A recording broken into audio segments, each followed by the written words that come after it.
Guys, guess what? Brent, guess what? We made it. We made it. We made it. Ow, it just shocked me. Wow. Oh. This podcast is electrifying. Woo! And it's electrifying. You know why? Why? Because we made it to what some may call a milestone.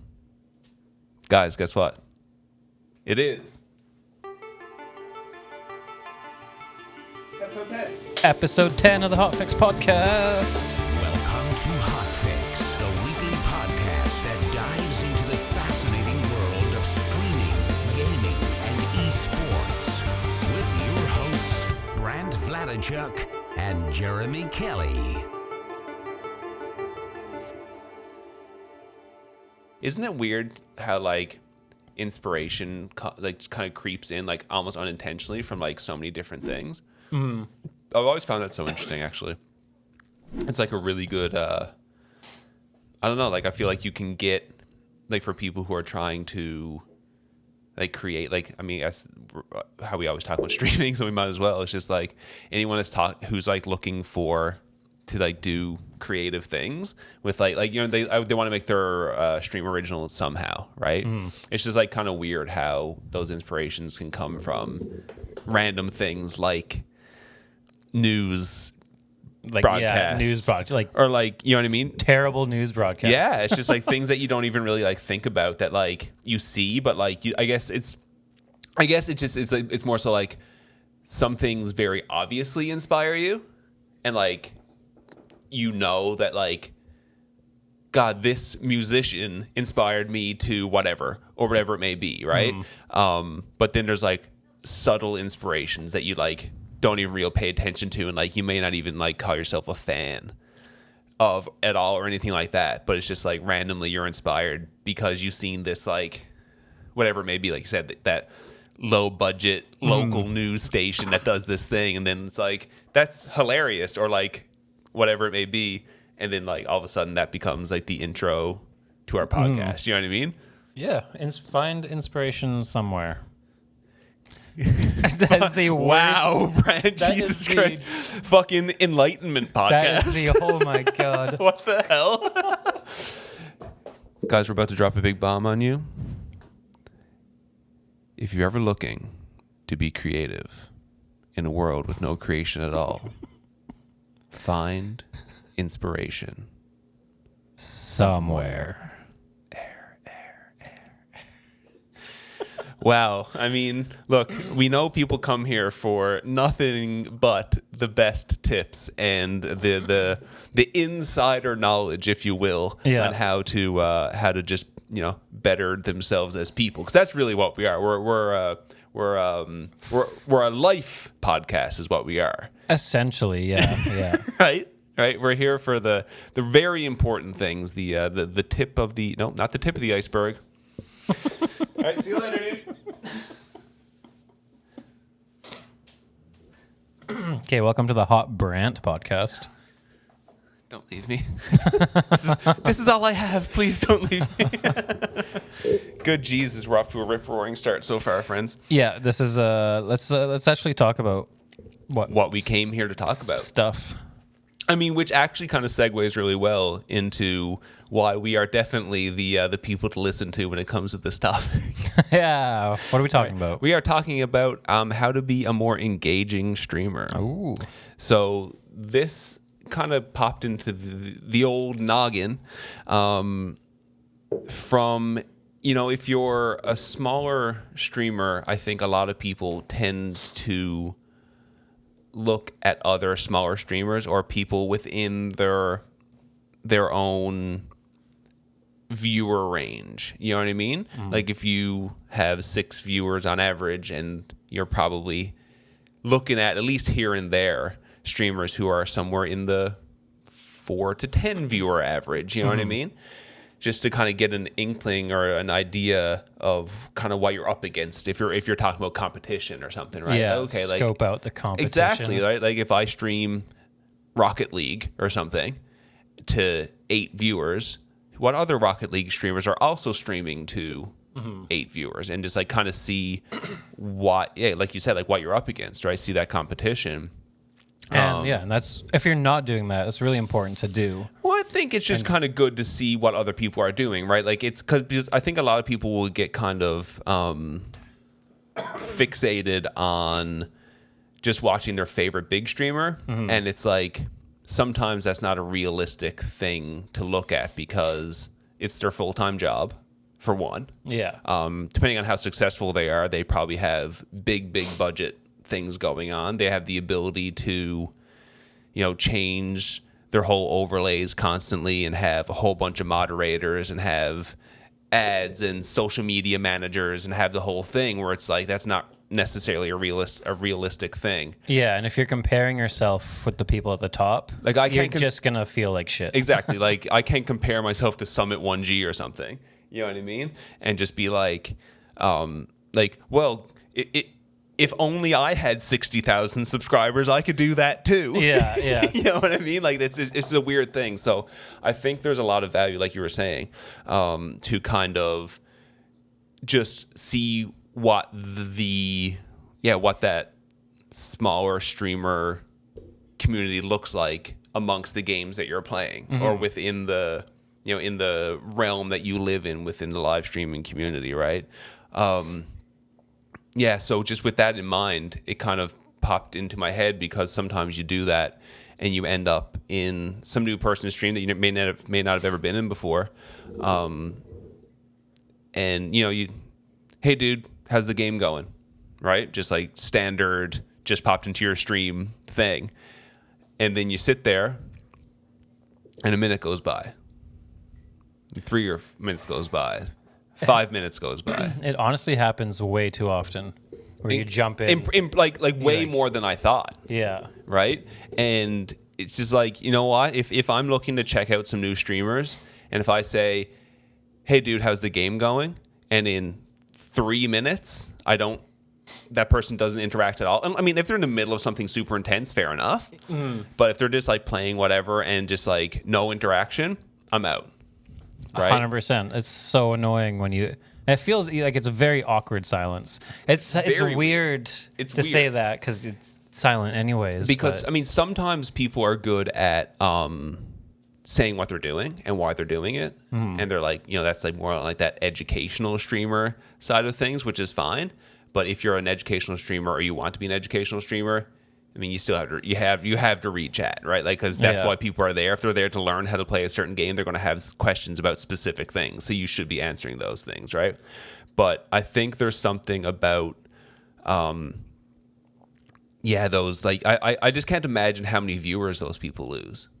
Like, even if you have the highest quality stream and you're streaming the hot game at the time, and you have like the stars kind of are all aligned for you, and you're getting a bunch of unique views, which is something, if you're a streamer, you can check out in your analytics, right? For how many unique views you had over the course of your stream. I just can't imagine how many people they're losing. Like, I think you lose. You can also be the most entertaining, and you're going to lose a certain percentage of people anyway, right? Because I'm sure people just float around and watch one person for a minute, and sometimes your personalities don't line up with that person that's viewing, which is totally fine, right? That's the benefit of so many people, different people streaming. But you must lose everybody, I guess, right? I just can't imagine a world where a streamer is streaming the game and someone comes in, if that person is just completely absent as far as engaging with their chat, why anyone would stay there. Yeah.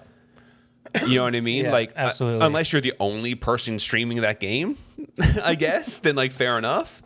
But I just can't imagine a world where I would go into a new person's stream and hang out, and I can say anything, and they're just like, they just don't even, like, chat's not even up on their browser.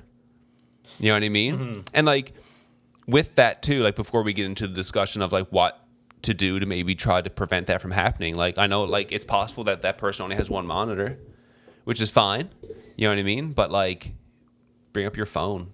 Yeah, and that's what I did when I first started, is I had chat on my phone. Did you? Okay, like legit, right? Like I know like my phone has like a little kickstand kind of thing, right? So like if I like let's just say, like, for people watching, if I was streaming on this laptop, I could just put my phone right there and have chat on it. Yeah. And you kind of have, and just for the audio listeners, it's like, if you have your computer in front of you, just on your desk, right? Just on your desk, prop your phone up with a shoe or a glass or something. You know what I mean? Yeah, do something, but make it close to the game you're playing in some way. Like try, because the way I have chat set up is so I don't miss it. Is it's like eye level on my second monitor. Yeah.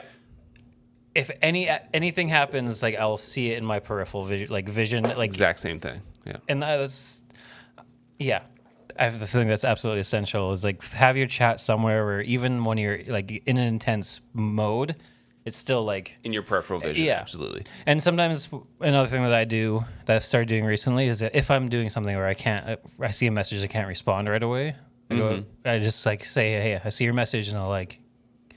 Just give me like 2 seconds, dude. Just two seconds. Give me chat. 2 seconds. I'll get your questions. I just want to get through this. I see you're chatting. Give me a second. Exactly, and that's perfectly fine. So I think we probably do the exact same thing, where I have my main monitor, and then on my sec monitor is to my right. So then on the left side of my second monitor is where the chat is. Yeah, I put it in the top left corner. Right. So it's just right there. The new chats actually come in like right at eye level. I don't have it like down at the bottom because it's too low.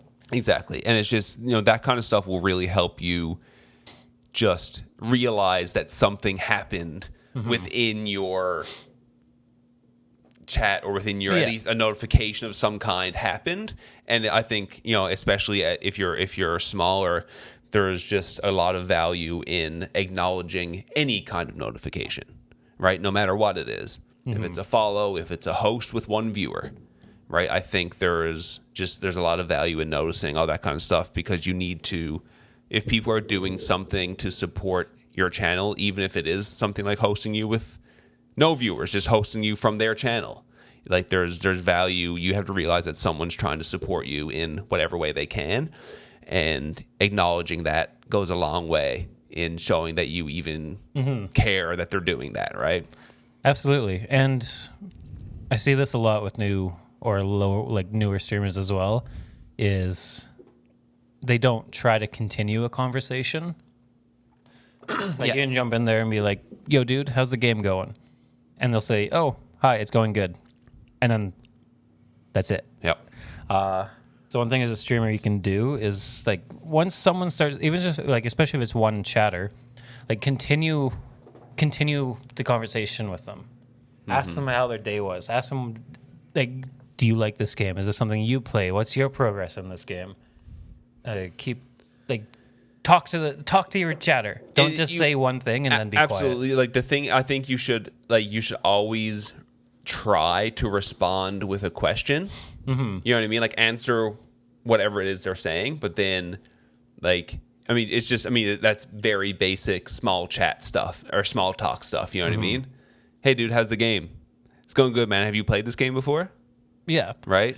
Yeah. And then further to that, maybe if you get them talking, get into the not asking, or try to ask open-ended questions, right? Like not questions that just have a yes/no response. Yeah. Do you know what I mean? Yeah. Like get 100%. into, have you played this game before? If so, what'd you think of it? Have you ever been to this part? Right? Or how did you handle this area? This part of the game? A really good thing is like asking people to help. Like people love to help. And if you're a streamer and you're asking chat for help, your messages, like the chat just like explodes at that point. Exactly. People want to flex their knowledge in the game you're playing. Absolutely. That is absolutely a thing that people love. I've been playing through a couple of single player games, and I found that people that are coming in really, really, like you're saying, just love the idea of I did this differently, or hey, there's a secret room coming up to your left, don't miss it. You need to find a key. Yeah. But if you're coming up to this point, make sure you do this. You can miss something cool if you don't do this. Make sure you do it. They love talking about the ways that they, especially with single player games, right? They love talking about the ways that they went through that area.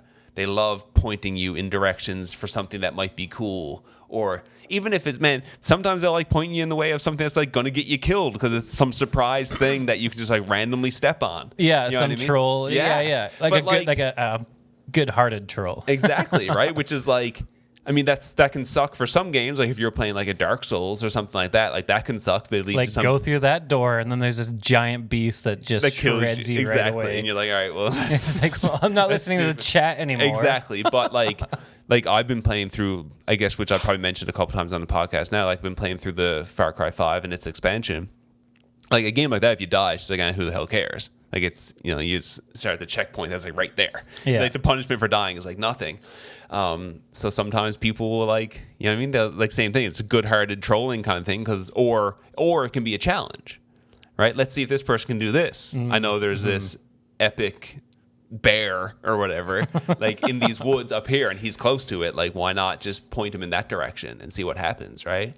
But it's, you know, it's just it's so important to respond to anyone that's talking, but trying to find a way to keep those people engaged. Yeah. Because if you think you're going to keep people engaged off of just your gameplay, man, you better be some good.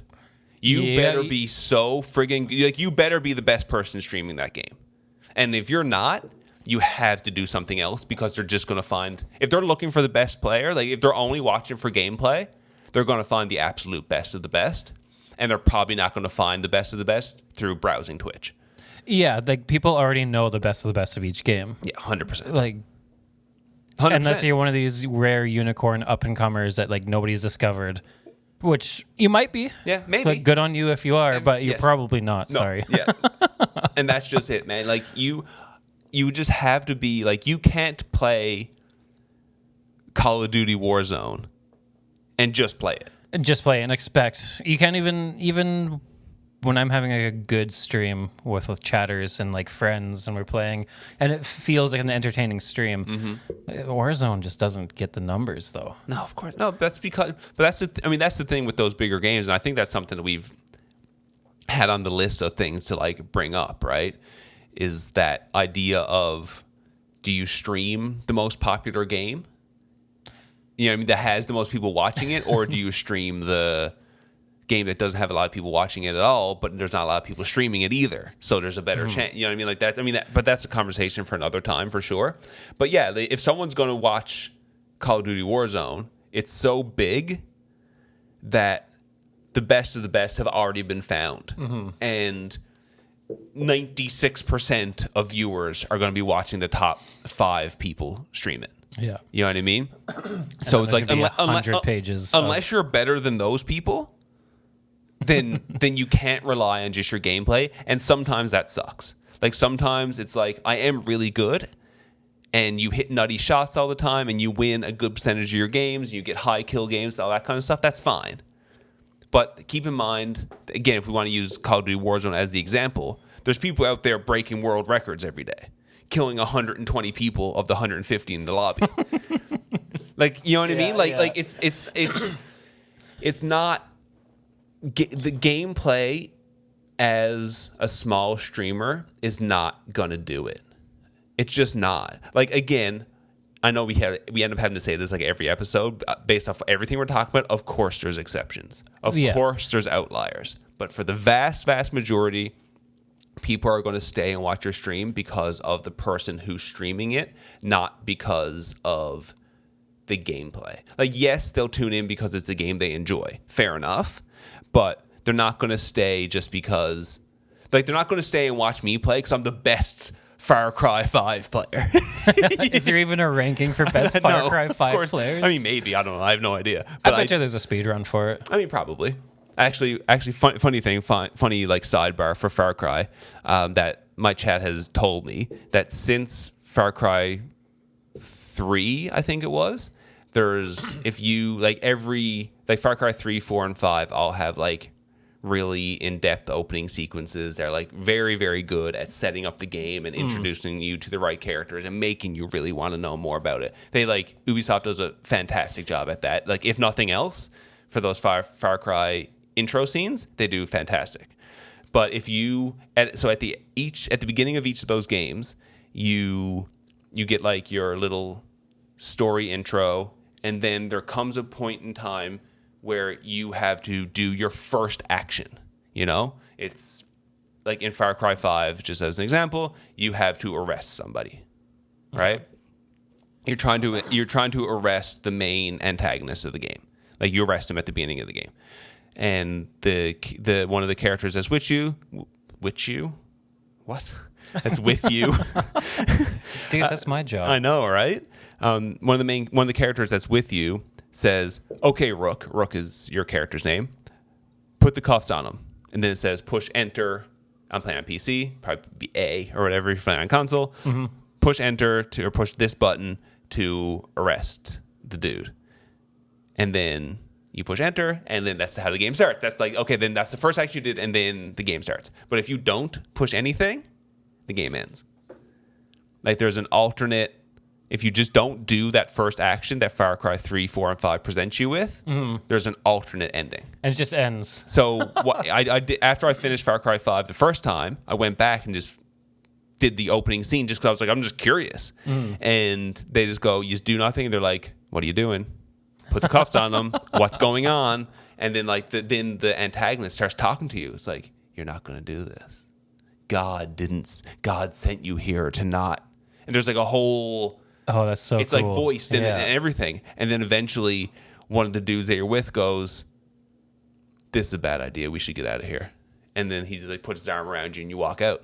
And the credits roll. Game finished. There's a few games that do that. I think it's called the Stanley Parable. Yeah.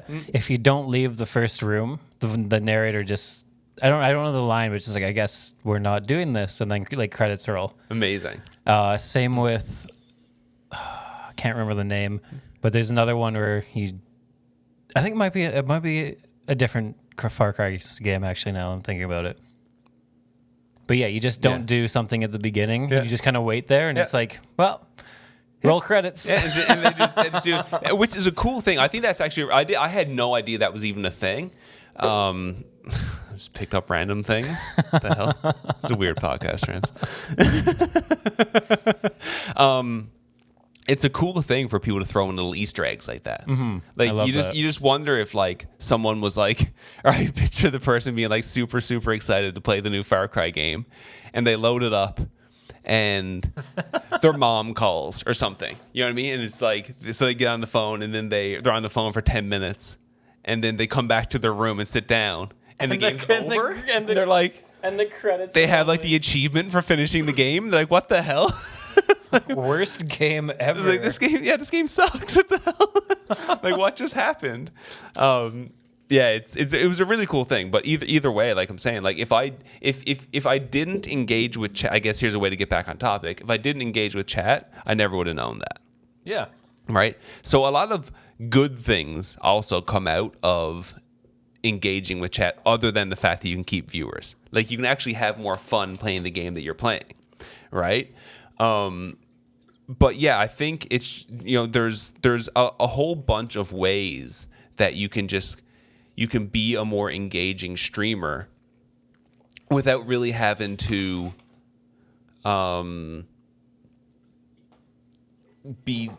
not be yourself, I guess is the best way to put it. Like I know a lot of people are, it's the video game community, right? Like a lot of people are timid.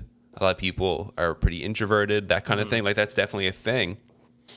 And even for people who are streaming, like a lot of people could probably start streaming with hopes of it being their way to,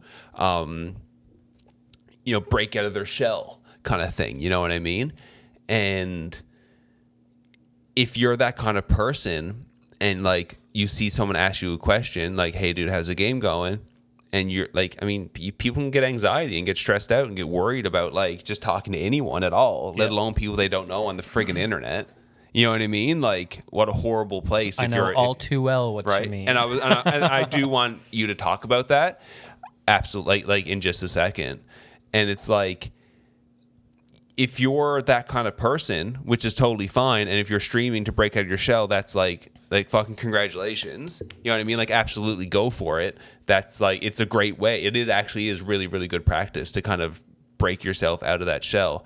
But if you're not sure what to say to people, man, spend a little bit of time before you start streaming and literally write questions down. Have a little Like have like list. have open Word and just type in like 5 or 6 questions, just a couple of incredibly generic things that you can ask to people, just in case you're like on the spot and you like, if you get tensed up when you're on the spot, you know what I mean? Like some people just kind of get like tongue tied and they don't know what to say and that kind of thing. If you're that kind of person, just write down a couple of questions. Try to and like I said earlier, try to think of some open-ended questions, just try to think of some question that will incite a response that's not yes. Yeah, exactly. Because when that person no yes or no answers. When that person responds with yes, if you are that timid person and all they say is yes, you'll see the yes and just be like, fuck. Like I don't know what to say now. Like where do I go from here? Yeah. Right. So have those open-ended questions. Like I said, like just what did you do at this part? You know what I mean? What's your favorite game within the series? And then when they say, again, if we're talking about Far Cry, oh, I love Far Cry 3. What did you love about it? You know what I mean? Like there can be these triggers within some of the responses these people have that can lead you down a path. And then you can have, you can be fortunate enough to have your chat, the whole history is actually moving up, and maybe you had a full conversation with this person. And if you happen to have a 15 or 20 minute conversation with a new Twitch viewer, almost certainly you're going to at least get a follow. Oh, you'll get a follow, and they'll be like most likely back. Like almost always, at least give you a second shot. Yeah. Right. And if you can get a second shot out of a viewer, man, that's more than you're going to get from most people. Yeah.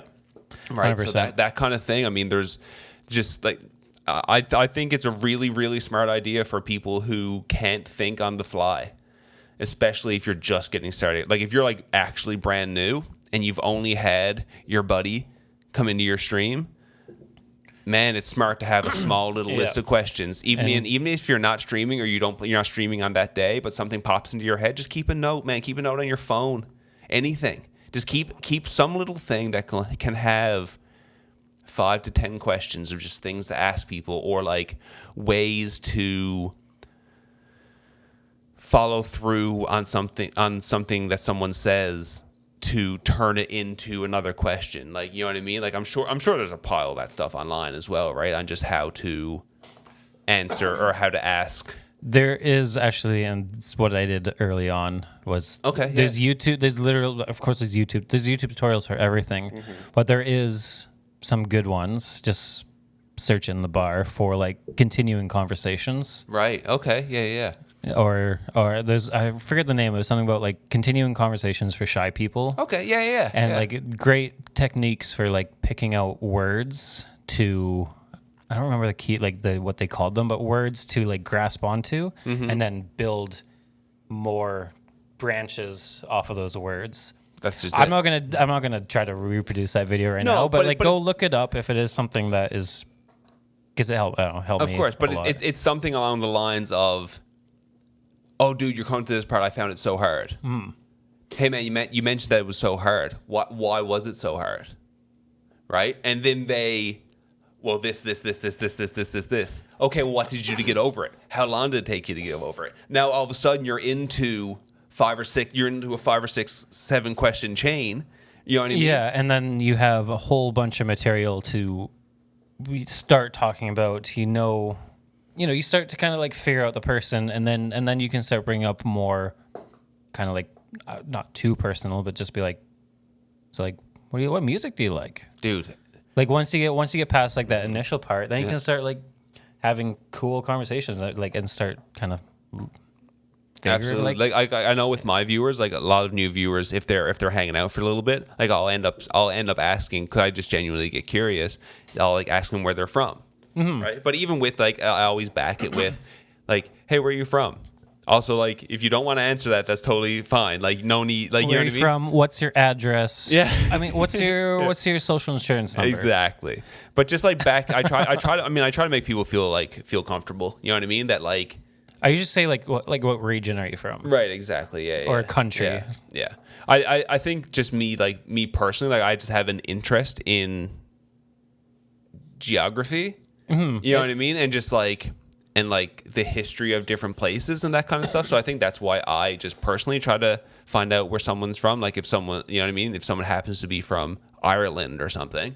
You know what I mean? And then it sparks up more it's just topics. Exactly. Or right? if they're on the other side of the planet and it's like, isn't it like 5 a.m.? And they're like, yeah. And then it's like, why are you here? It's 5 a.m. Exactly. And that happens, which is weird. Actually, one of my streams last week, I had a dude come in and he was like, hi. I was like, hey, dude, how's it going? Thanks for coming to the Sports Channel. Hope you're doing well. That kind of thing, right?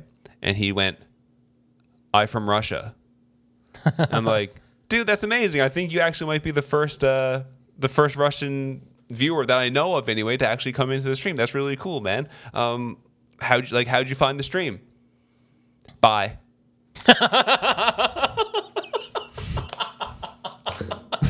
All right. Oh, like bye. Yeah, that's all he said. He said he put in three things in the message. Hi, I from Russia. Bye. It's fantastic. Like, all right, dude. I guess It's amazing. it was great. Yeah, it was like, and then like Chad had to laugh about it. They were just like, "What the fuck?" like I don't know, dude. Like I don't. I guess I'm just shit. I don't know. Like it was just like random stuff like that's going to happen, right? And it was just like it was so weird. I was just like, in that situation, what can you even do? In that situation, I guess it's out of my hands, or maybe I sound weird. I definitely sound weird. I mean, you don't sound Russian for one. That's true. But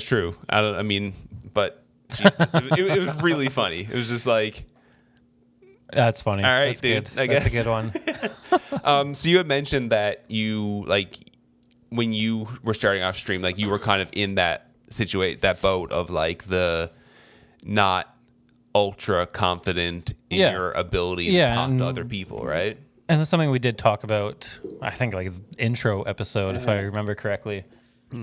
Streaming I've always wanted to stream. I've watched streaming forever. Right. But I always felt like that confidence level for doing it was just like not there at all. Right. And so it's just like, okay, well, I got to fucking do it. Mm-hmm. Nice. And kind of use it as a way to force myself to break out of that shell. Exactly, just to break out of the shell. Yeah. And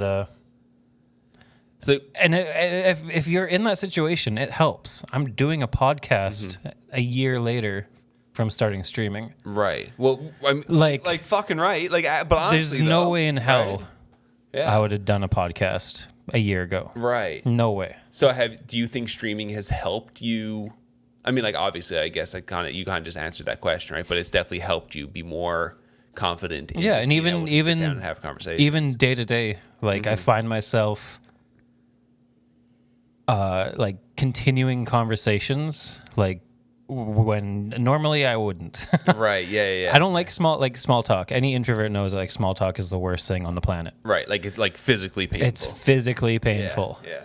But now it's like I can continue small talk. Right. It's still not like I still don't necessarily care for it. Sorry. No, I mean, but like it's still nice to do it and continue it because small talk leads into not small talk.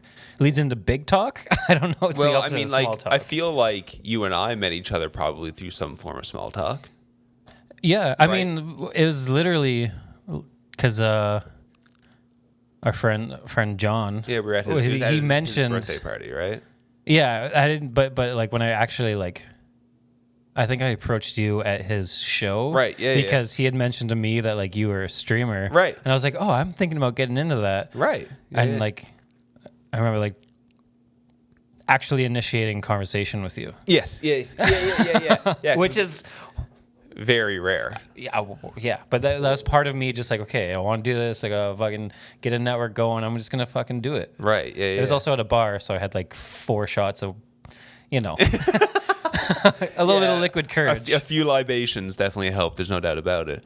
But like, sometimes like you were saying, like sometimes that small talk, as much as like, I mean, I think pretty much everyone on the internet could probably agree that small talk is like the worst. It's just the worst thing, right? And like to get out of it is always so awkward. Like hey man, how you doing? Like like you're in the mall and you run into someone you know that you haven't seen in like 3 years. Yeah. And it's like, hey dude, nice to see you. What are you up to? What are you doing? What's new? It's like, I haven't seen you in 3 years. Yeah. Do you really want to have this conversation? And it's like, all right, well, see you in another 3 years. I Yeah, guess. exactly. You know what I mean? But sometimes, with like you and I guess it's one of those situations where it's like, hey, there's this person here. I'm at a show where I don't know like anybody, and there's this person I've met once, and there's this thing that we have in common. Yeah. Why not bring it up, right?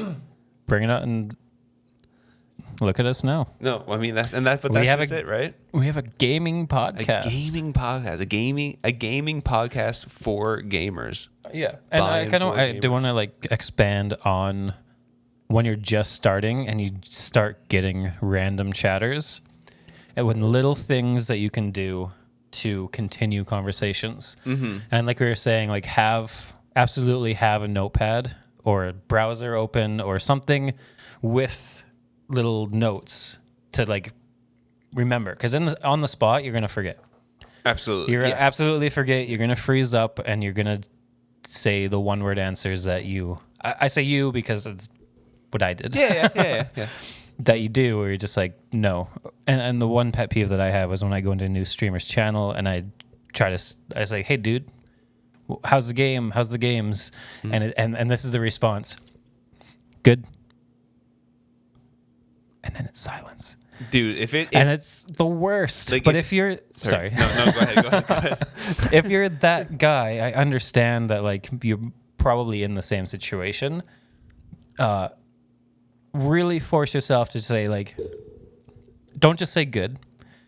Lead up to the good. Like, oh, hey Brant, the games are going good. How are you? Like, don't just say good. You just got to force yourself to start saying these things. You have to really force yourself. Like it gets very uncomfortable. Absolutely. And the more you do that, the more you get comfortable. It's kind of like learning a game. You just got to start small. First achievement is not say one word answers. Right. And then you keep doing that, you keep practicing that, and then all of a sudden that's going to turn into something else. And that's going to build. It really is a practice makes perfect kind of thing, isn't it? Like the more you do it, the more comfortable you come with. The more comfortable you come, the more comfortable you become. I'm like the more literally comfortable you this come. Is yeah, that's weird. Onlyfans.com/Hotfix Podcast. For comfortable coming. No. Oh weird. God. Okay. No. Back to this talking. is like full Freaky Friday. I've turned into Brand. Yeah, this is weird. And so one thing that I've done for myself is it sounds super, super weird, but I have a formula for like when new people start talking or say hi. Yeah. It's almost a script at this point, but it usually ends up with like, it's a script at first. It's kind of like starting your car. You always do the same thing when you start the car, but after the car is started, it idles and it like, does everything. Yeah. Is that a good analogy? I don't know. It makes sense. Yeah. So you kind of you have to start the car with your conversation. Yeah. No, That makes sense. This actually makes sense. Yes. Go ahead. So there's things that I've learned. So when someone comes in and say hi, I always say, "Hey, Jeremy, like welcome to the channel." I always ask how they're doing. But one thing I learned is, figured out from doing it, is they very rarely ask back, like ask the question back, like, "Oh, I'm doing good. How are you?" Right. It's very often, "I'm doing good." Yeah. And that kind of leaves a little bit of a stalemate there. So I always just kind of answer that question after I ask that question. So it's like, "Oh, how are you doing?" Like, "Hey, Jeremy, how are you doing? Thank you for joining the channel. How are you doing today?" "I'm doing good. I'm playing some Super Mario, getting the speed run down," and kind of give them that answer before they ask it. Right. And I found that sparks more. And then after I give that answer, I'll ask a question about the game. Right. Yeah. So it goes into like greeting, how are you doing? Pre-answer the how are you doing question. Ask a question about the game. Okay. Yeah. That's kind of like the formula that I've developed. That's Yeah, kind of that makes perfect sense. Absolutely.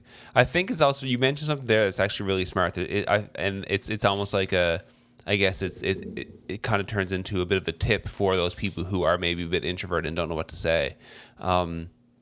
Give a status update. Mm-hmm.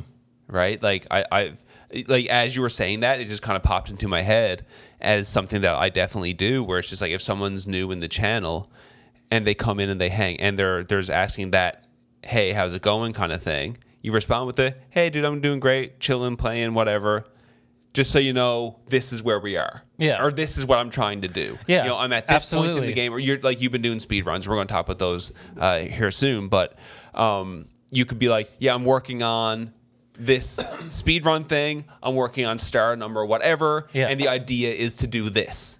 And that's absolutely what I do. You know, I'm learning. Give people status updates, man. So they know they popped in. They just popped in you could be 4 hours into your stream and they popped in randomly. I mean, you got 4 hours worth of stuff that you've done. Yeah. Right? That's 4 hours worth of stuff to talk about. Right? To this person, or at least to talk about or to say something that may trigger a response. Because if the idea is to get more people chatting, the only way to get those people chatting is if you're asking them something interesting, or you're saying something that piques their interest, or that gets them to incite some kind of response. Yeah. Right? Yeah, your whole goal is just to get that person comfortable in chatting. Exactly. Once you get to that, once you do that introduction and you then the conversation is very natural and you don't need to have a formula. It's like it's just like chatting and talking. That's right. And on the back of that, like you just said a very good thing again, like you're on a roll, which is sick because I'm not. But making the viewer feel comfortable. Yeah. Right? So I know for me, like I try to be as humble as I possibly can. I try to be very self-aware of how good or not good I am at the game I may be playing. But just telling people that you're appreciative of them even taking that 1 second. Like they might say, hi, I from Russia, bye. Yeah, I mean, they might just say that, but like during the hi, I from Russia kind of thing, like you have to try your friggin' hardest to get that person to stay, because those viewers are fleeting. And you have one chance to grab them, right? It's full mom spaghetti, right? You know what I mean? Like you have that one chance to kind of get that person. So I found that just like not being an asshole is going to go a long way, I guess, is the beating around the bush part of it. You know what I mean? Like don't think like, and that's also back to being the best the best person at that game. Like no one, like very few people care if you're the best, right? Like there's probably someone who's super nuts that gets 3 viewers because they're just an asshole.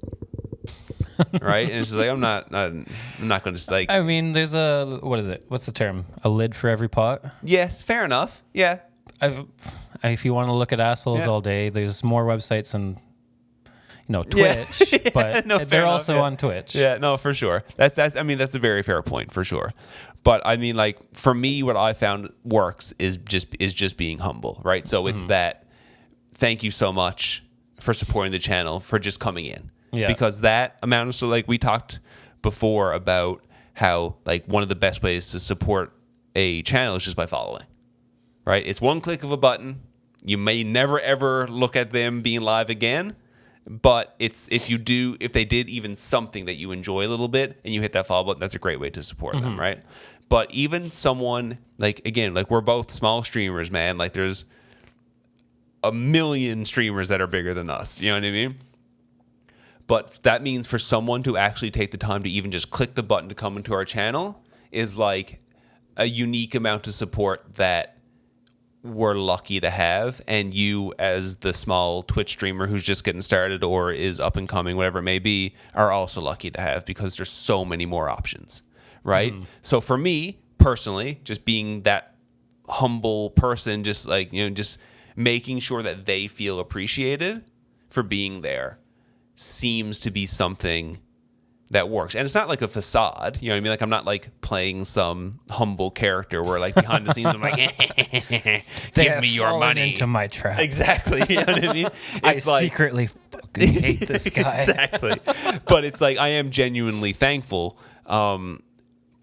It's just, you kind of have to, I guess you have to, like, kind of bring the whole loop around. You kind of have to have something to keep that person there, right? Like, there has to be something about you as a person, I think, that's going to keep those early viewers coming back. Because, I mean, like, I'm sure there's a certain point that you can get to as a streamer, and, like, I don't know if someone happens to hear this that is, even in that mid-tier streamer kind of thing.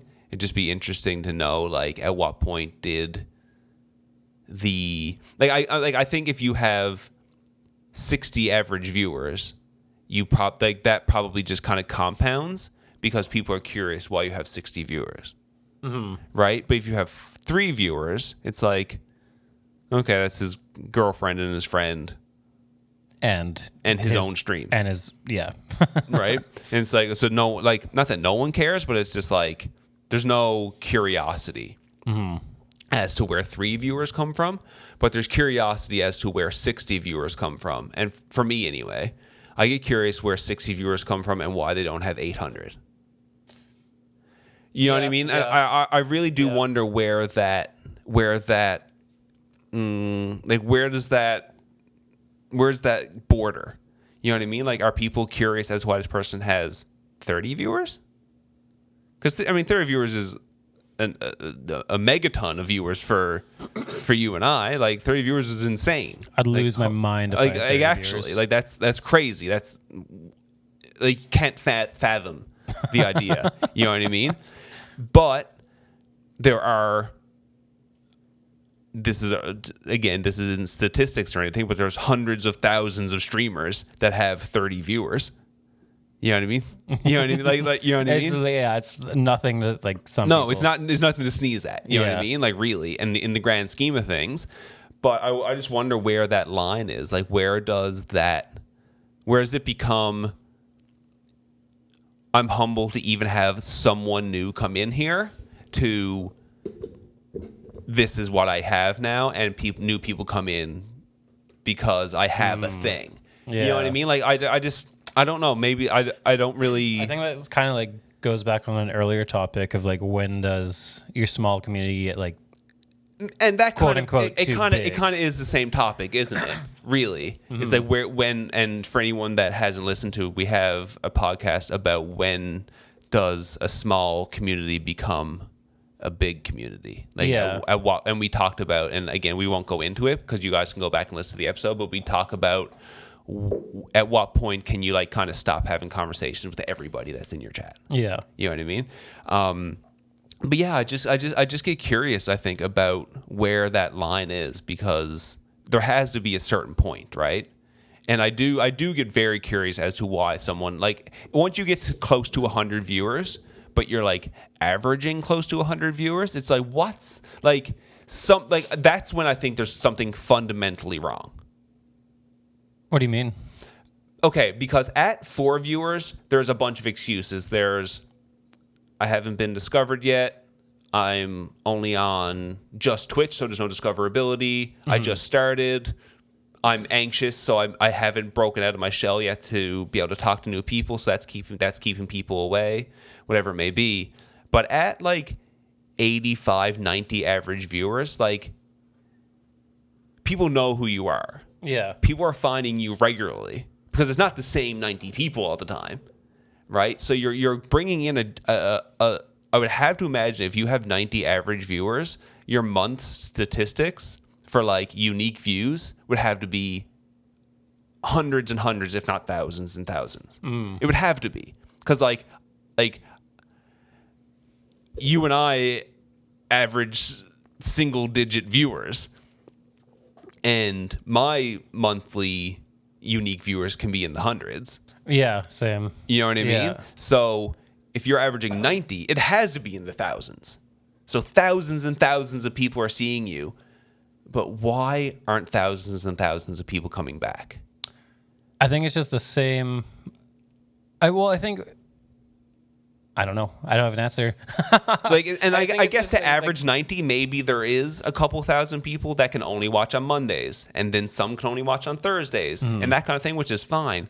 But it just seems like at that level, there's one thing fundamentally wrong with what you're doing that's keeping you from like just absolutely Getting to the catapulting next, to like And the. I feel like only a few people have like broken that. Well, I think once you get to that point, maybe it's like your business sense. Like maybe it's your way to market yourself, or it's your your business sense, it's your marketability. It's there. I just think there has to be something. There has to be something where you're getting that many viewers, which means at that many viewers, you could definitely get sponsorships, and you can hit people's, get on the big social medias, and you should have. God, there should be some kind of way for you to have access to almost all avenues of ways to get new people in. Like there has to be. There has to be. You know what I mean? Like if you can pitch yourself to some company and it's like, yeah, we got 10,000 views last month. Is that okay? 10,000 views in a month? That ain't bad. You know what I mean? There just has to be something, and I don't really know what it is, but maybe that's a conversation for another time. You know what I mean? About the whole, what do you like? How do you like? What's the move to how do you break those walls? I think we talked about that very briefly before about like the steps, like how does like you hit. Okay, you get like we talked earlier. You hit 3 viewers, and you get your girlfriend, and your best friend. You know what I mean? And that's 3. Okay, great. How do you get to 5? That's a wall. Then how do you get to 10? That's another wall. Then how do you get to 30? That's another wall. Then how do you get to 80? That's another wall. And there is like Twitch is very much like the graph is very it's like a bar graph as opposed to let's do the word for the A squiggly graph. Exactly. As opposed That's to the technical term as opposed to a squiggly graph. But yeah, I think that might be a conversation for another time, which is totally fine. Either way, dudes, on this whole being a bit more of an engaging streamer, I think people need to realize how important the streamer is versus the game. Maybe that's like kind of maybe that's more the bigger problem for people as opposed to just people being introverted and being unsure about themselves and not confident, which is definitely a thing, and that's totally fine. But I think a lot of people just need to realize, like, I think the point that I want to drive home anyway is that the game you're playing just might be less important than the person who's playing the game. Yeah, absolutely. Right. People are there to see you, not the game. Exactly. Well, you play the game. Exactly, right? But unless you're Shroud level gameplay, it's not. You got to work on yourself a little bit. Like you have to be in the 0.1% of best players to be able to no camera, don't really speak, just play.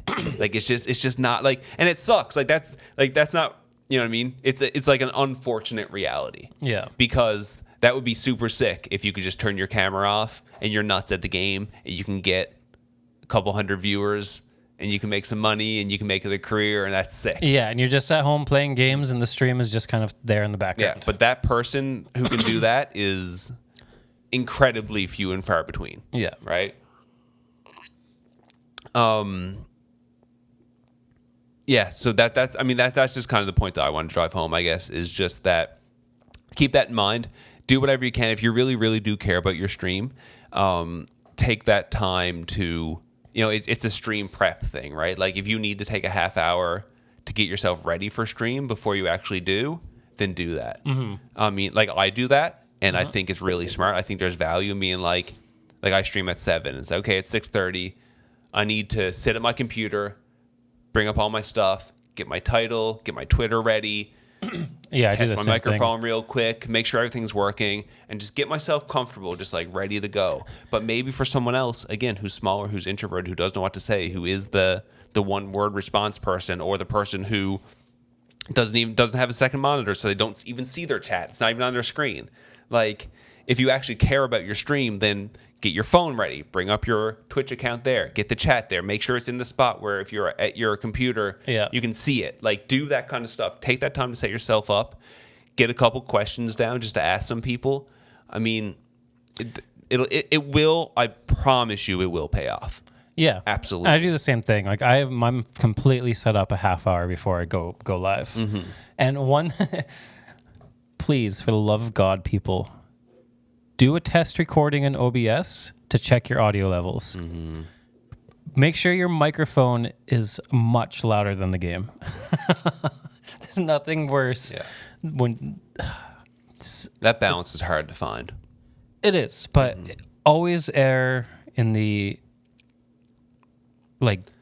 veer towards your voice over the vocals of the. If you don't know, make your voice louder than the game. Yeah. If you can't get the level perfect right away, just make sure your voice is louder than the game. Absolutely, and you know what? There's another great thing about working hard to get even one or two extra people in your stream. You can ask them, how are my volume levels? Oh yeah. Does anything sound fine? I say that, man, if I start playing music, because I'm really bad for, depending on my mood, if I'm listening to Spotify or something, adjusting the volume levels and all that kind of stuff. And maybe I was in a fucking great mood and I was listening to some song and I had it turned up on bust and everything, you know what I mean? So then when I start to stream and I play music, it might be louder than it usually is. You know what I mean? So it's just make sure those things are working. Make sure those levels are all tested out. I know the first couple months I streamed, man, there were so many streams I started where the music's not playing. We can't hear it. You're muted. And I'm like, I'm not muted. And I'm looking around. I'm like, what the hell is going on? And it was like anyone that watches my stream or anyone that's curious, I use a USB microphone. I use Voice Meter Banana and these kind of things. And sometimes they just stop working. You just need to restart the programs. You know what I mean? And I've been 15 minutes into a stream before anyone came in and actually chatted, or anyone came in long enough to chat and say, "Dude, you're muted." I'm like, sick. Okay, great. For the 7 or 8 people that came in to check out. I think we've all been there. And they're 7 or 8 people probably came in and see my mouth moving. And I wasn't saying anything. It's well, this idiot can't even turn his microphone on. Why the hell am I going to stay here? There's value. There is value in that prep, and it's just going to set you up to be able to tackle those new people that come into your stream, to maybe have a chance to keep them as viewers. And as a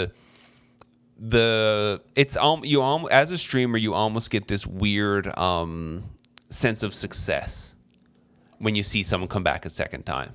Oh, that's honestly one of the best feelings. It's really, really cool, right? There's these hits of success. It's like taking a drug. It's not that anyone should do that, but it's good save. Right. Thank you. It's they click on your stream. That's hit number 1.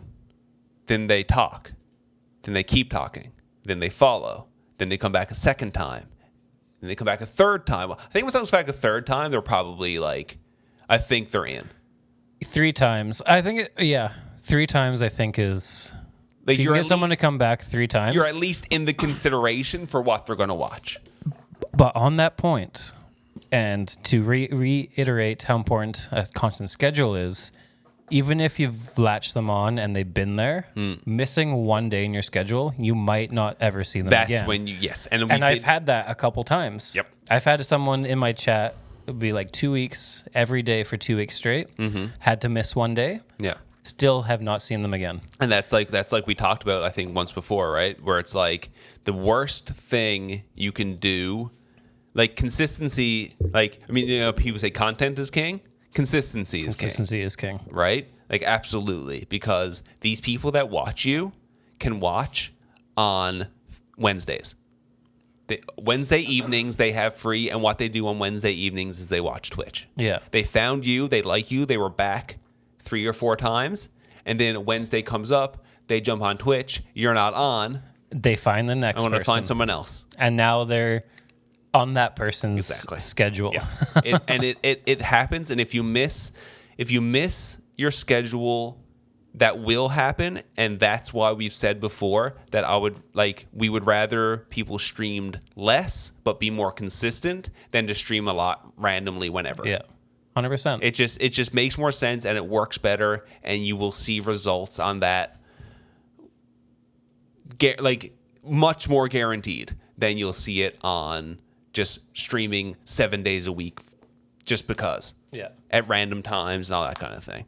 But anyway, dudes, like on that, like as far as that topic goes, if you guys do want to discuss that anymore, please pop into one of our channels. The links are below if you're on YouTube.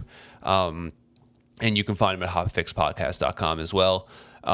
We do want to talk to people about this. Anyone who is considering streaming, anyone who's new to streaming, that kind of stuff. Come in, ask us some questions, man. We'll shoot you our best advice that we possibly can. Yeah. It's just I think it's something that's underappreciated as far as new streamers go is them as a person. And I think that every person has something unique to offer to people that can't be found anywhere else.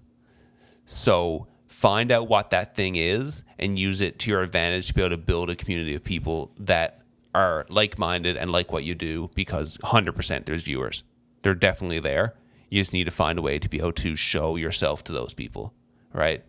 I think it's spot on. Yeah, it's a big thing, and it's something that isn't talked about. I think the idea that Fortnite's popular now, so I'm just going to play Fortnite, that mentality is like Twitch new streamer 101, right? Well, Ninja streams Fortnite, and he's a billionaire.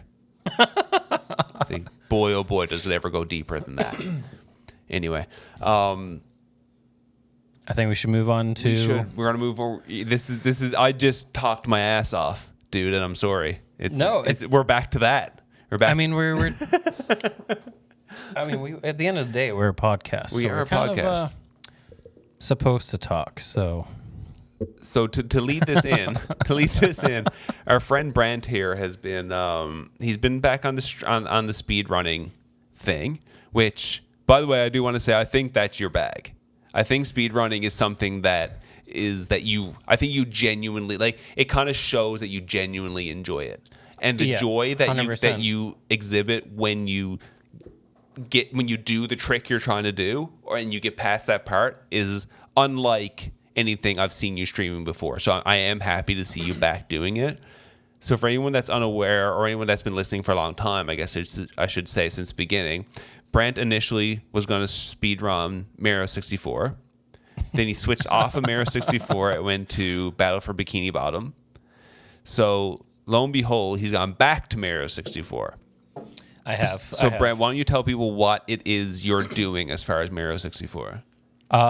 So before actually getting into this, I want to just do a big shout out to Simply, who last night crushed the world record. Last night would have been May 29th. 29th? Yeah. Yeah, Friday, May 29th. Crushed the world record. And I want to especially point that there's been world record breaks, but this one, just because the post world record reaction is honestly I'm gonna link it. Can we link that below? We can do that, right? Yeah, I'm gonna link it below. It's worth watching. Yeah, it is. You don't have to watch the whole speed run, but just watch the reaction at the end, and just know that these people, he's been grinding for 8 years, and just seeing it's on it brought tears to my eyes, brought tears to Gabby's eyes, just it's the best thing ever. So imagine working so hard towards whatever your goal is, and then it takes 8 years, and then you finally get it one random Friday night. You know what I mean? The sense of accomplishment must just be unfathomable. And it's great. And I mean, Simply and Cheese are the reason. The Cheese was a previous world record holder before. They're the two reasons why I got into Super Mario speedrunners, speed running. They are the streamers that I found. So yeah, I just want to shout that out because I think watching the speed run one was incredible. It's an hour and 38 minutes of just I've learned like 6 tricks, and there's like 100 in there, and I'm just like, oh my fucking God. Yeah, I mean, the speed he did it, there must be so many points where it's just absolute perfection. It's ridiculous. Right? I'm learning like the easiest of the easiest, and I'm like Brushing the surface. Yeah. And it's hard. It's really hard, and it's like it was if incredible no one's to ever watch watched it, like I'm not interested in speedrunning. I've never watched anyone speedrun anything at all. And since I've met Brent, it's become something that is just, it's more intriguing. Like I don't watch it in my personal time unless like Brent, like sometimes Brent will send me messages be like, hey, this person's on pace to like maybe hit world record, and I'll tune in. World record pace, come check it out. So then I'll watch it then because it's interesting. But especially on a game like Super Mario 64 where like any boomers like me like played that when it came out kind of thing, and to see a game that be speed, like has seen someone speed run it, it's just like there's so much good nostalgia with that game. Yes, and it's just mind blowing to like watch someone get some of these stars and just be like, what did they just do? Like these are actual things that you can, like the way they clip pixels and jump through walls, and they can triple jump off of like these weird like. Like they were like the developers were building a wall and a pixel was out of place, and so because that pixel was out of place, they can just clip through it exactly, or they can use that as a way to like reset their jump. Yeah. So, you know what I mean? So all of a sudden their triple jumps turn into 6 jumps or something like that, and it's just like it doesn't happen. It's but insane. But you know what I mean? You get the idea. I don't know. I just have to make fun of you, okay? It's okay. It's a very important subject. But yeah, so let's talk about what you're doing now with Super Mario 64. Yeah, of course. So yeah, just to close it off, congrats, Simply. Absolutely, congrats, dude. Awesome. Cool. Okay. And I want to do one story first to like preface this even more. So I did technically do a speed run of Super Mario 64 when I was really young. Okay. What had happened was I borrowed my brother's friend's SM64 cartridge, which he had a game beat. He had a 120 star on there. And if you ever use the menus, it's really easy to delete someone's game. Because you go in the wrong menu, and then the menu is exactly the fucking same, and you click it, and it's like delete, and you deleted it. So what I had done is I got the cartridge. I was super stoked to play it. I deleted his entire save file, and I had to give it back to him at the end of the weekend. So I essentially, like, it took me the entire weekend, but I got all 120 stars. Just so you wouldn't be busted for deleting it. Yeah. And so I guess that was my introduction when I was maybe 8 or 9. Right. That's amazing.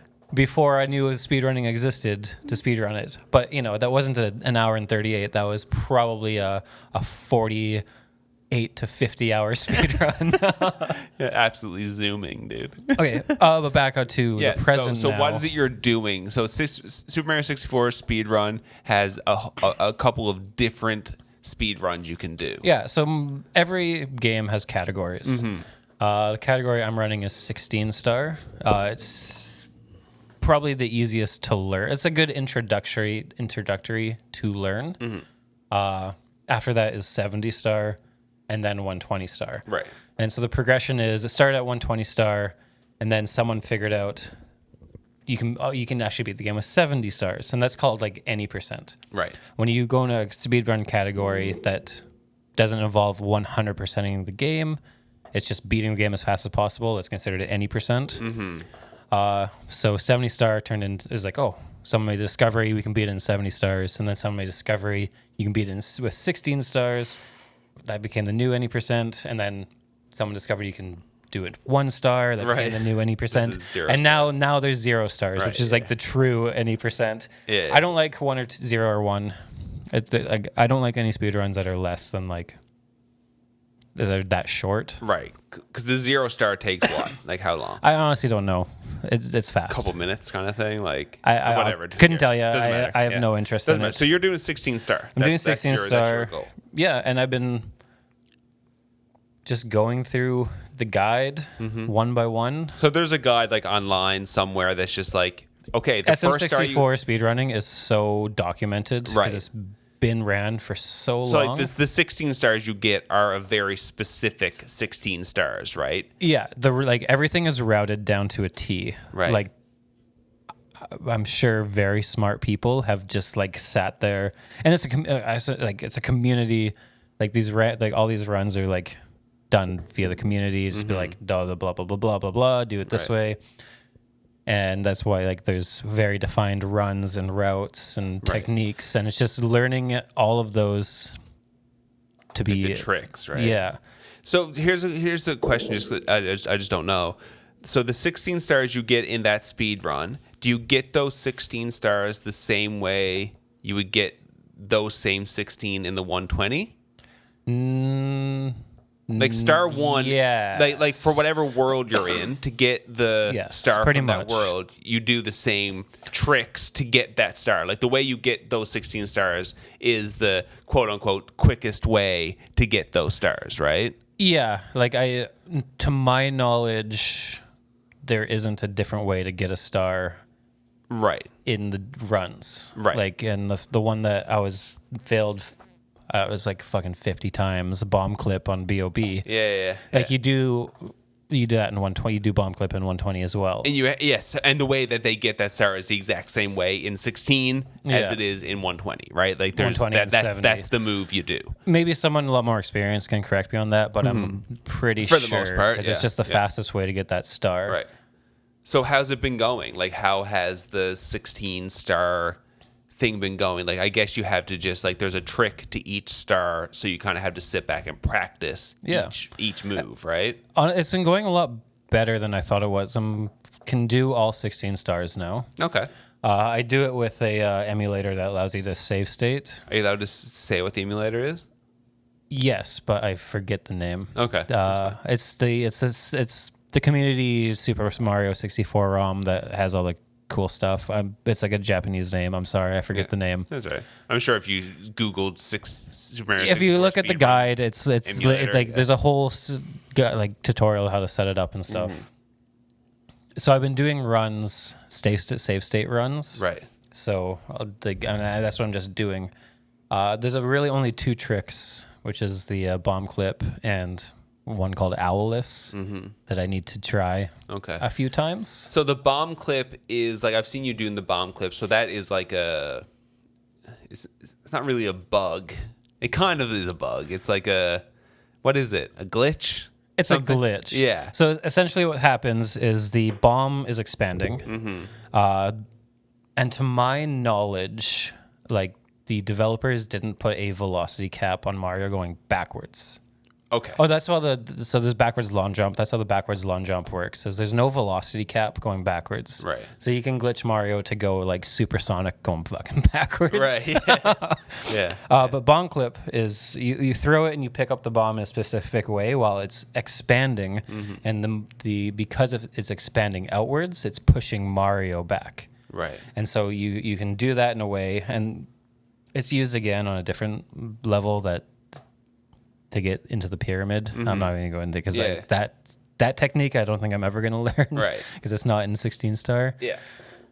It is for like stream run, but that's a different story. Yeah.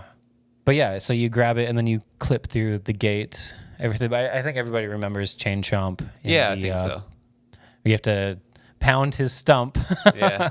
and free him, and then he breaks the gate. But you can use bomb clip to just like clip yourself through the gate. And So you grab pick the up star. the bomb that's next to where the chomper is, and you use the backwards. No, you don't use the backwards long jump here. You just throw it.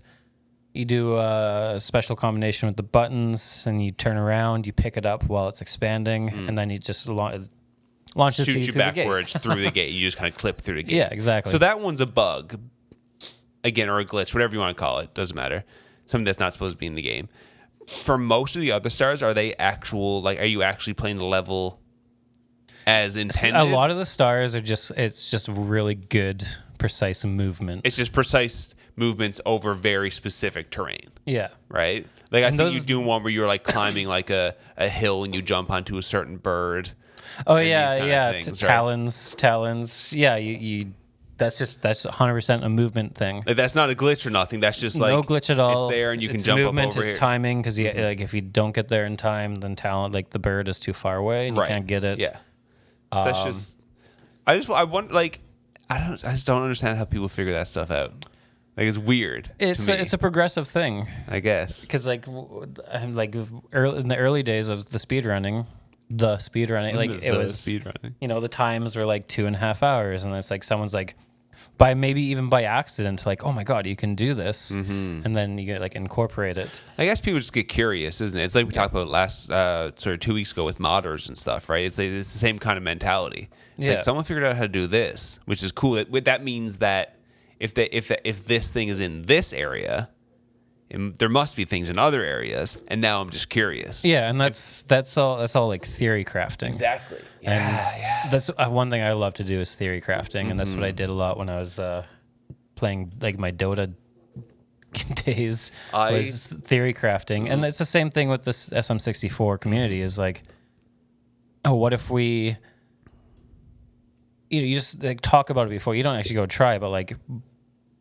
I don't have enough knowledge of SM64 to make a good comparison, but just like, what if this pillar I could jump off of at this angle and it makes faster? Right. No, well, the idea is like, okay, I watched this person's 2-hour speed run, and at this point, and this point, they took the normal level way around. So it's like, I wonder if there's something in that area that could be used as a shortcut. Yeah. And then people just start jumping at friggin' everything. And then seeing what works. You know what I mean? Exactly. Like, and that's the whole part of it being progressive. It's like, exactly. Maybe that part of like the speed run hasn't really been thought about, but it's still part of the routing. And then later on in the future, now we figured that part out, but there's another part that's maybe just walking. Yeah. It's very interesting. So when you look at like the 120-star route nowadays, it's actually mind blowing. But like it didn't go from 0 to that. No, yeah, watching, like, that's what I was saying earlier. Like, even if people aren't interested, and if people aren't interested but remember playing Super Mario 64, it's worth watching even like a highlight video or something. Or watch a 16-star. It's the world record. Yeah. Aki just got the new world record for sub 15 like last week as well. And like the movement for 16-star is way more refined. Right. Because it's a lot shorter. The shorter the speed run, the more refined. Yeah. Because there's less things to figure out. And so like the fact that 16-star is now like sub 15 minutes. Is it and really? Like watching, Okay. Yeah. I'm gonna show you that whole 16 Aki's world record last week. Yeah. Like holy fuck. But guys, it really is worth watching just to see, after how long that game's been out, how refined some of these people have got with it. It's just like, it's something that's just mind-blowing. Insane. It really, really is mind-blowing to see how how people would even find some of these things. Just absolutely blows. Like, it just feels like none of it is by accident. You know what I mean? I feel like some of it's by accident. Like there's on Womp's Fortress, there's cannonless. I feel like someone, because you run off the bridge to the left at a very specific angle. Okay, yeah. And you get the star. You usually have to get the cannon. You have to break the wall, and then it reveals the star. But you can grab the star without doing that. Right. The strat's called cannonless because you don't use the cannon. Right. You're less a cannon. I feel like that was someone like just ran off the bridge at the right time and grabbed it, and then it was like, now I got to figure out how to reproduce that. Right. I mean, fair enough. And now that's very true. Yeah. now there's a full.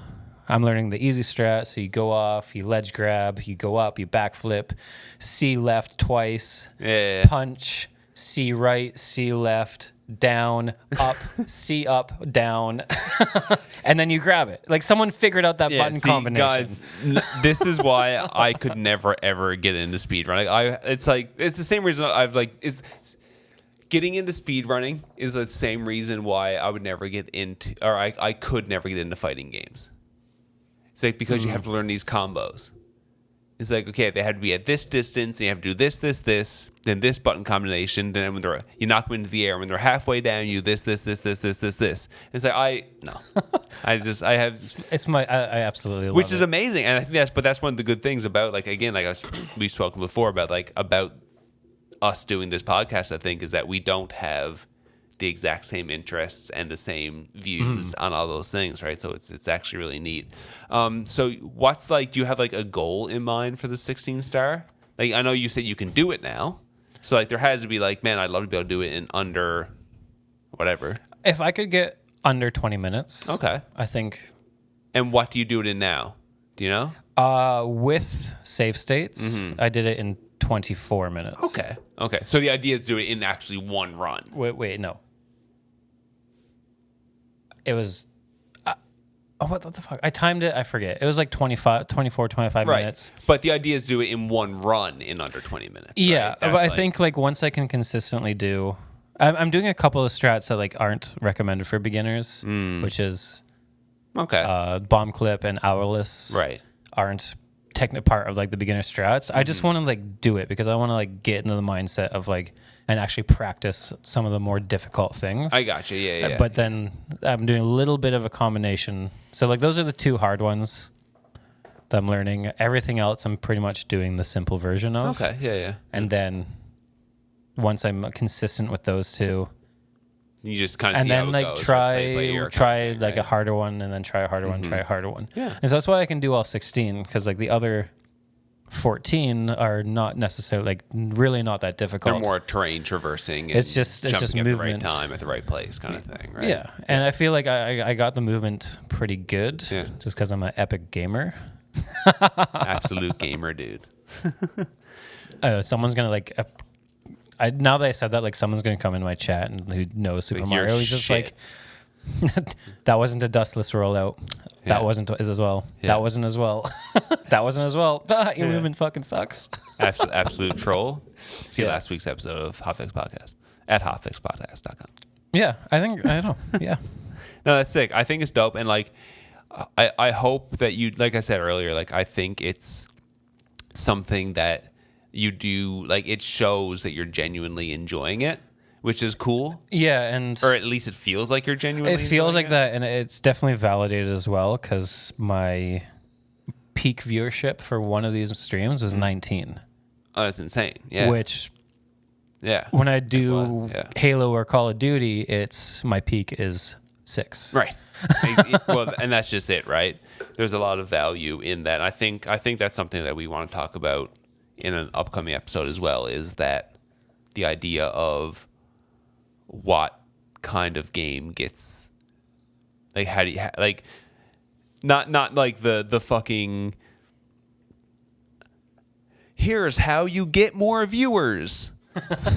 Buy them. Right? Yeah. Don't do that. Yeah, but you know what I mean. But it's more so just kind of a conversation about where is there a gap in streamers doing something that may bring in a higher level of viewers than all the other things that people are trying. Because I think there's some to go back to theory crafting, there's some theory crafting going on between you and I right now. We've got a theory craft. Yeah, Growth strategies. as opposed to things that may or may not work. Yeah, But once that theory craft is done, I think maybe we can talk about that. absolutely. Yeah, so if you wanted to maybe hear us talk about that, you should subscribe to our channel. Like, subscribe, follow, and that leave good comments below on how we can do this better. Absolutely. Always, we love constructive criticism. Very We important. love regular criticism. Don't be an asshole. Just don't be an But asshole. no, but for sure, like I know people have been listening, and I think we're consistently getting comments from people as to, you know, topics that we spoke about that people really enjoyed, or things that didn't really make sense, or mistakes we made, and all that kind of stuff. All that kind of stuff is more than welcome. Mistakes we made, we would like to, you know, on the episode after that one, you know, kind of come in with the correction. You know what I mean? Yeah. Like, we do completely biff something and it's just like horrendously wrong.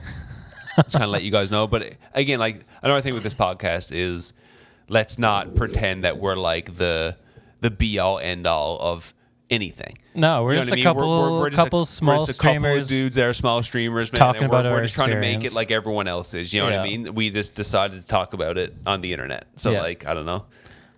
Look how cool we are, dude. Yeah, exactly. We're all right. Yeah. Yeah, at the end, I mean, okay, so quick recap. Brent, we're going to check in with you. I think we're going to try to, and we've been saying this for a while because you keep flip-flopping with your speed running. I'm not going to flip flop anymore. Like So we're going set, to actually check in I'm with set. Brent periodically to see how his whole thing is going.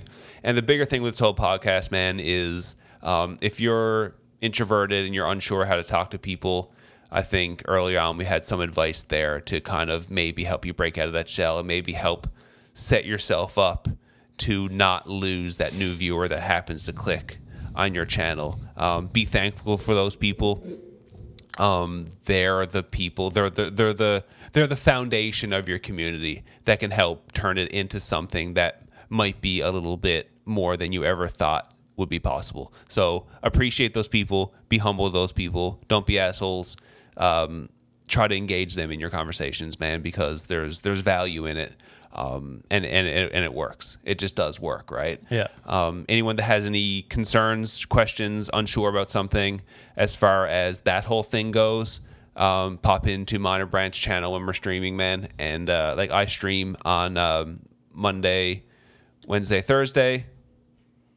And I stream on Monday, Wednesday, Thursday. Same time, same days, So you- basically the same time. We'll know. Pick and choose. Pick and choose. Yeah, exactly. But And an announcement.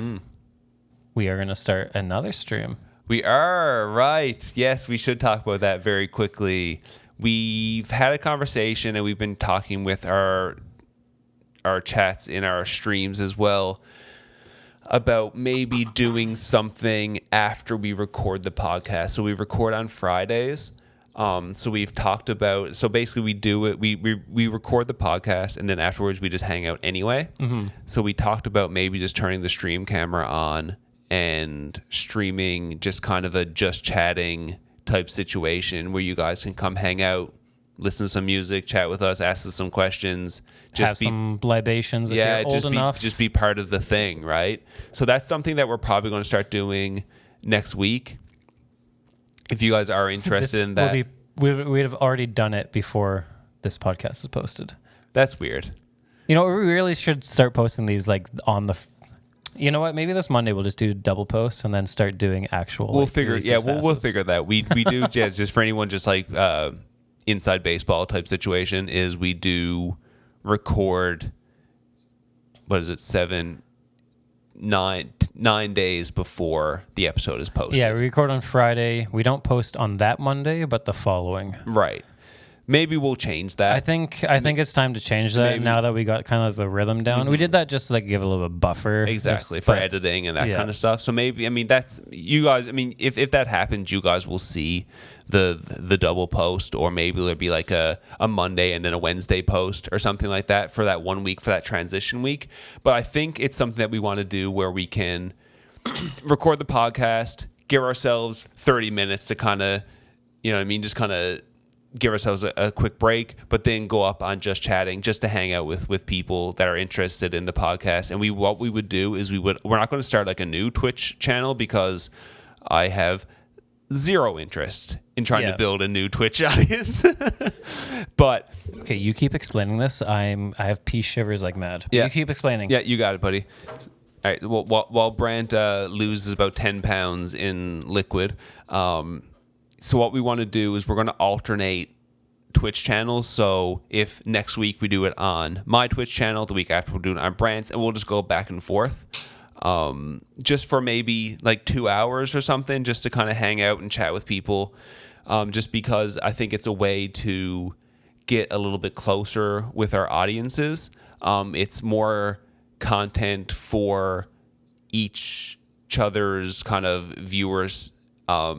I guess a place to, you know, it's just more content for maybe people who sometimes hang out with Brant, but sometimes hang out with me, to kind of see what it's like when we're hanging out with each other and see our reactions. You know, you can get reactions to questions about anything kind of live as opposed to through an edited YouTube video. You know what I mean? So we think there's a lot of value in that, and plus it just kind of lets us connect with our audience better than just doing the YouTube thing as far as the podcast goes. So hopefully you guys do enjoy that. If you guys think it's if it's a good idea or it's something that you guys would be interested in, just make sure to check out mine and Brant's. Just follow mine and Brant's Twitch streams, and you guys will see it. If we're live on a Friday evening, you'll know that's what it is. And like I said, we'll go back and forth, so you guys kind of get to check out both our channels, which are just displayed a little bit different, I suppose, and kind of get the flavor. It's also a good time for us to, we could end up in these conversations where we can show examples, right? Mm-hmm. We can show examples of what I do in this situation, or what, maybe someone have a question about alerts or about something like that would be unique to you versus to me. Yeah. And we can just kind of dig into that, and we'd be able to pop it up on the screen and kind of do the whole thing. Pop it on the screen. It'll be a good setup. It'll be good. Cool. Yeah, so I think it'll be really a lot of fun. For sure. So keep an eye out for that, guys. If you guys are in our channels, we'll let you guys know. We'll update you guys. But next week, which would be, what would that be? What would be the 5th, I think? Sounds about right. June 5th, something like that. Whatever the Friday after the 30th is. Wow, we are precise, dude. We'll probably start doing that. But anyway, it's more so just a way to get some you guys to get just kind of an inside look into the podcast. But I hope you guys have enjoyed this episode. It was a lot of fun, and I think the being a more engaging streamer is something I'd like to revisit as well, because it kind of falls back onto the mental health thing that we spoke about a couple episodes back, right? Where there's a lot of things when it comes to streaming that are an unknown that people don't realize until they start. So hopefully we can revisit that, and hopefully this episode did give you guys a little bit of maybe just some ideas for how to break out of that shell, and just maybe something to do to make it a little bit more comfortable dealing with these people that are unknown with anonymous usernames. Yeah, I think that'd be a great topic to have continuous. I think so. I think it's smart. Anyway, guys, thank you for coming into episode number 10. 10. Dude, double digits. That's insane. The episode number that podcasts don't ever get to. Exactly. So we did it. Yeah, that's the thing, right? That's the thing we spoke about before. Apparently, a large percentage of podcasts do not reach number 10. So it's like we're in a relationship. We just hit our first anniversary or something. Hell yeah. And we ain't stopping soon. Hey, baby, let's go. All right, guys, thank you so much for tuning in. Really, really do appreciate it. Please remember that we do post new episodes every Monday. They can be found at hotfixpodcast.com. There's audio and video versions. If you do prefer the video versions, they are on YouTube as well. You can just search the Hotfix Podcast, and you'll find us right there. Thank you, guys. We'll see you guys soon. Peace out. Bye-bye.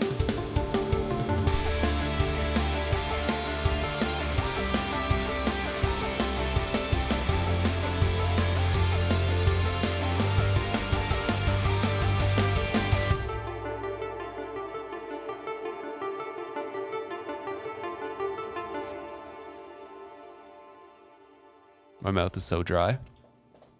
We don't have Gabby? No. Oh. What did you think of this episode?